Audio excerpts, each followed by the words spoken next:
Hello, it's Susan here for Komori no Hime Cosplay, and today we're going to be talking about Heat and Bond. Heat and Bond is a paper-backed iron-on adhesive that is great for any time you need to make an applique. The kind that I'm using in this tutorial is the Heat and Bond Light. Personally, I don't find this to have the greatest amount of staying power, so I definitely recommend sewing along the edges if you want to make sure that it's not going to peel back off of your garment. The Heat and Bond will have a rough side and a smooth side. The rough side is the adhesive, so this is the side that's going to be face down towards the fabric.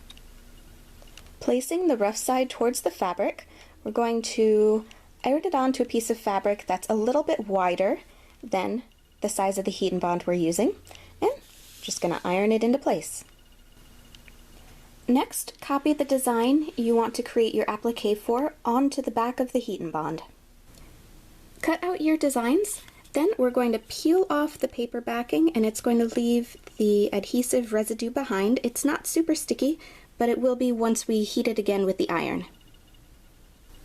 After the paper backing has been removed, place the design onto the garment and iron it again to reactivate the adhesive and attach it to the garment. From here you can finish the edges however you'd like. I satin stitched around the edge, but you could just do a regular stitch around the edge and leave the edges raw, or you could add some trim or sequins or whatever you'd like around the edge. I hope you found this tutorial helpful. For more tutorial videos, please subscribe, and thank you very much for watching.